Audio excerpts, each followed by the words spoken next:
Hello and welcome to this week's Lunch and Learn, NTBA. I'm Nikki Williams from Happy Hormones for Life and hope you're well. We're week 3 now into lockdown and it's tricky, isn't it? Very tricky times. I'm just grateful and thankful for the sunny weather. If you've got that, then it's easier to deal with, hey. So today the Lunch and Learn is about podcasting. Now, if some of you may be aware that I launched my podcast in January, February time this year, and it's doing really well. It's got quite a couple of thousand downloads already, so I'm really pleased about that. And the reason I did it was that I've actually been wanting to do it for a while. It's always been sort of at the bottom of my to-do list, and I always thought it was kind of too much to deal with, a bit overwhelming, didn't really know how to do it or what to do about it, so I kind of just always shelved it. It was just too much to think about. But actually, now I've done it, I want to tell you that actually it's much easier than you think, and it's much more rewarding as well. So today I'm going to talk about why you should consider doing a podcast, and also how you go about it and what to do. So first thing is that it's podcast listeners are a massively growing audience. So we've got around, the latest figures, around 7 million people in the UK now listening to podcasts each week. That's about 1 in 8 people. And it's an increase of 24% over the past year.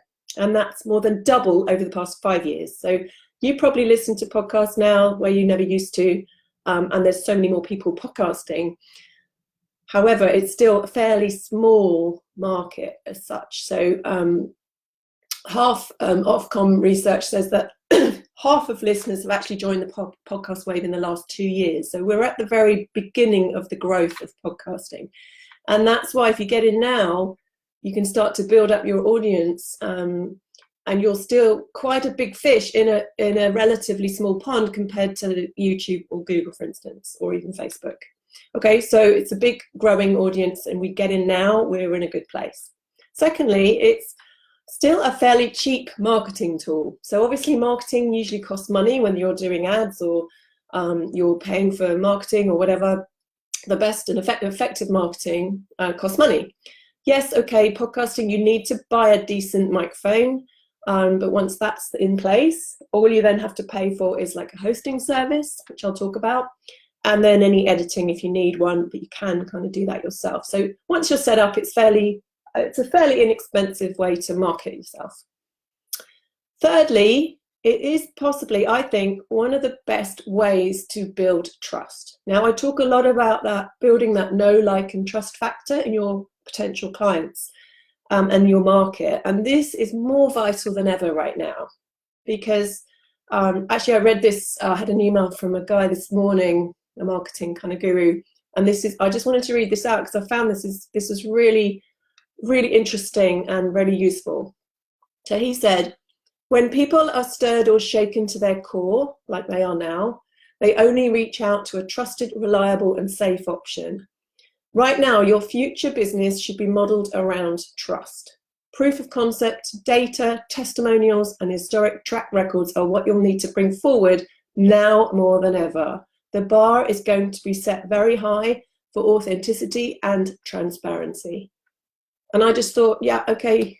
Well, I mean, we're an authentic and transparent and reliable and trustworthy industry for a start. So we're already up there.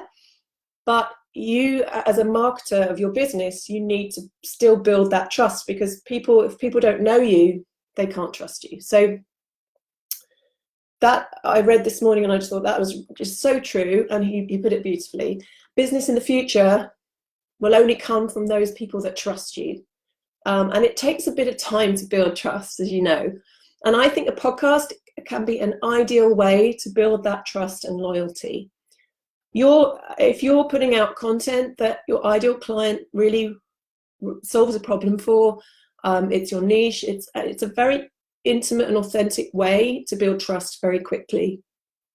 Because you can show your personality on a podcast, you can invite them behind the scenes, you can show your vulnerability too, you can involve them and engage them in things that you can't do in other forms of marketing. It's a very intimate thing because you're a voice in their head when they're walking, they're running, they're doing their exercise, or they're driving, or they're just relaxing. It's a very intimate delivery method, and it creates a really deep connection. And that breeds trust and long-lasting loyalty. So they're going to be loyal to you for a long time if you carry on like that. So it's a really, really good way of building trust, much more than a blog or even a video sometimes. The fourth reason is that it showcases your value. So you don't have to do any kind of sales or anything like that on a podcast, but you can do other things that really show your value and your expertise and your skills. So you can interview clients. I've done a couple of client interviews on mine. It's a really good way of getting your audience involved, but also just showing what you can achieve by working with somebody. And it's somebody else singing your praises. It's not you. So that's just gold dust. And people love a good story too. They like to see real before and after. So that's a really good way of doing that. And you can also drop, your products and services into the conversation, when I work with, do all that sort of thing, which isn't selling. It's just showing different aspects of how you work and reminding people that you are a coach and a therapist, and this is what you do. Next big why is that it builds your credibility and authority. So if you're producing a regular podcast, it automatically makes you an expert on that area, even if you're not. It just does.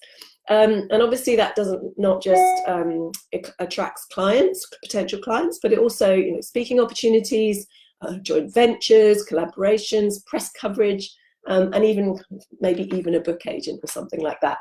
And when you're an expert, you can charge more as well. So raises that authority.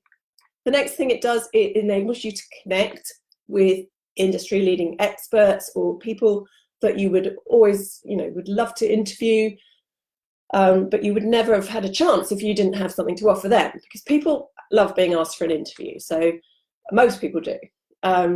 So if you've got a podcast, a platform for them to be interviewed on, then they're much more likely to have a chat with you, and you can connect with them that way. So recently I've interviewed Meg Matthews, Nicole Jardim, and Dr. Alan Christensen. These are people that I would never have really been able to get an answer from if I didn't have anything to offer them in terms of a platform. The next thing about podcasts is it's very convenient for your audience. So you don't have to be at your computer watching something or reading something to get your content. They can stick you in their ears, and they can be on the move, and they can listen to you anywhere and everywhere. So it's a very convenient method to just keep your audience engaged. The next reason for podcasting is that it's going to reach new audiences. So when I send out my weekly email nowadays, it's a blog. I also put my video on there, and then I put a link to the podcast. So what I'm finding when I look at the statistics is that it's pretty much split three ways. A third of people will watch the video, a third of people will go read the blog, and a third will listen to the podcast. So if you're not doing all those three things, you're missing out on certain people who like to watch or listen or read. We all have different ways of learning or consuming content. So if you're doing a podcast and you're doing videos and blogs, you're reaching all of those people. But even if you're not doing videos and blogs, then podcasts, at least you're reaching the people that like to listen. And lastly, you can monetize your podcast. So once you're established, you can then ask for or seek sponsorship or ads to add to your income stream. So that's just another way, another layer of why you should be doing podcasts. Okay, so what kind of things if we want to do a podcast, what kind of things are we going to be putting on there? And the thing with podcasts is there really are no rules. You can do whatever you want. I've seen podcast episodes that last like 3 or 4 minutes up to 2 or 3 hours. There's just no kind of format or rules to this. You can just do whatever you want. The way I do mine is I do a mix of bite-sized tips, and these are basically my Facebook Lives that I do on my Facebook page every week. Not these, obviously, the Happy Hormone stuff.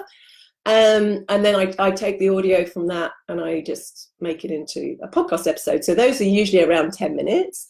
So I'll do one of those one week, and then I might mix it up with an interview the next week. And an interview usually lasts between half an hour and sort of 45, sometimes up to an hour. I've also, like I said, I've done interviews with clients as well. I've done a couple of those, and they're really good to showcase what we do. And you can do solo episodes as well. I haven't done any sort of long solo ones, but I've done my bite-sized ones. So it's a mixture for me, but other people I know do all interviews, like Dr. Chatterjee, pretty much most of his is all interviews, and he runs up to 2 hours, I think, on some of his. And other people do just little, really, really short, tiny ones. So it's really, really up to you. And also, you really be thinking about your market and your ideal client and what they want to listen to. So if you've got like busy CEOs, executives, they might not want 2 hours having to listen to an episode. They might just want these quick tips. And then other people might, other markets might want longer. So just think about what they might want to do and test it and see what happens, and see which episodes have the most downloads, and then you can work out what your market might want to listen to. At the end of your content, you will always want to have a call to action. And I say this for any kind of content that you put out, whether it's posting on social media, whether it's blogs or videos, always have a call to action at the end. And that is share, subscribe, or review, particularly on a podcast. So those are the three things. So subscribe to it, share it to your friends, and review or rate it if you want to do that. Okay, so how do we launch a podcast? Honestly, it's really easier than you think. So all you need to do is record your audio. So for me, I do it on a Facebook Live. Now, I do use a microphone. This is my podcast microphone. I actually got this on eBay. I think it was like 95 quid or something. I think new these are about 200, but there are lots of different options for microphones. So just make sure it's a half decent one. And once you've got it then for life, and you can use it for lots of things. So you can be recording your online courses with it. You can do it for all of your other content as well. So it's a really good quality sound, basically audio. So once you've got a decent microphone, you can record your audio. So again, like I said, I take mine off Facebook, but you can just record it separately from that. You can use Zoom. You can use something called Zencastr, and that's quite good for interviewing people because you just send them a link and it's better quality than Zoom. But again, if you haven't got a decent mic or they haven't got a mic, then Zencastr is quite a good option. QuickTime, you can just record audio and video in QuickTime if you have that QuickTime player. And then Audacity is another one that is built specifically for audio. So you can go in and have a play with that. Some of these things are free, some of them you do pay for, but I think there's pretty much a free version for most of them. Now, once you've got your microphone and you've recorded your audio, you want to record an intro and an outro. So an intro is basically just literally that, an introduction to your podcast. So hi, I'm Nikki Williams. This is basically your pitch, what you are, who you do, who you help, and kind of, why they might want to listen to the podcast. And it's very, very short. It's just a little intro that you can then add the main content to. And then the outro is, thank you for listening. If you'd like to subscribe or share, blah, blah, blah. So your call to action can be in the outro and, see you next time kind of thing. And then you can literally just add your intro and outro to your main content each week. Now that's very, very easy if you have like DIY editing software like iMovie. I think Audacity lets you do that. Camtasia is another one that lets you do that. Or you can get yourself some editing help. Obviously, my son's a music student and he's got all the kit, so he does my podcast and he does other people's as well. He does a little podcast service. He's a student, so he's quite cheap. If you want me to introduce you or get him to send you a quote, I'd be happy to do that. Just message me underneath and he'll do that for you. He also is a musician, so he creates jingles as well. So he's created my jingle. If you go onto my podcast, you'll hear the intro, outro, and the jingle.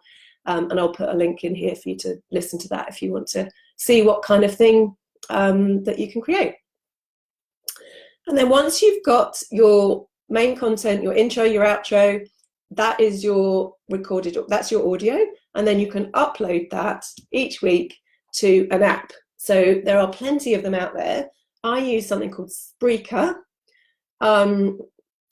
it was the one I was recommended, and it's really easy and very intuitive to use. So I just literally upload that, and Spreaker sends it to Apple, to Spotify, to Google, to iHeart. There's a whole range of places my podcast ends up that I didn't even know there were platforms for. So it goes off into the world, but Spreaker do all that for you. Now there are charges for things like, so I use Spreaker. There's another one called Libsyn, and there's another one called Buzzsprout. There's a few of them are out there. They're all roughly around $15 to $20 a month.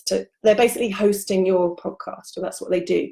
And I would highly recommend you do that. If you're trying to upload it to Apple and all these places on your own, I don't even know how that works. But these apps are incredibly easy to use, and they literally send them out everywhere. So $15 to $20 a month is actually a really good price for just having your podcast on lots and lots of different platforms. And then once it's up there, you just want to be sharing it everywhere and anywhere. So it's like a blog or a video. You want to be obviously putting it on social media and everything. And there are, on Spreaker, there are it links to your Facebook and your Twitter as well. So that's quite handy. And that pretty much is it. It's really not that hard. It sounds a bit, like a massive mountain when you first look at it. But actually, if you do these steps, step by step, actually, it's a really easy thing to do. And once it's up and running, all you've got to do then is focus on getting that content out every week. And again, if you've got a marketing strategy and a consistent content strategy, that obviously I teach in the foundation course, then that content can be repurposed into a podcast. Or if you want to just do the podcast on its own, or want to do an interview style podcast, there's no reason you can't get that up and running. And you know what, this is an amazing time to do it, because you may have a little bit more time on your hands. You may be able to reach out to people and see if you can get some interviews. The other thing as well is to, you can batch record your content. You don't have to do it each week. So a couple of friends of mine with podcasts have done series, like seasons or series. And, they batch record series 1, and then they have a little break, and then they'll batch record series 2, etc. So you can do it like that as well. And like I said, there really are no rules. So you can do it like a book. You can have like chapters or whatever. It really doesn't matter. As long as you're getting that content out and you're in people's ears, I think it's just such a good medium to have. So do consider it. Obviously, do let me know if you have any questions about anything. I'll try and answer. I'm not the expert on podcasts at all, but it just has been a fairly seamless process getting mine up and running. So if you want to ask me anything on that, please do. Hope it's been helpful, and take care. See you soon.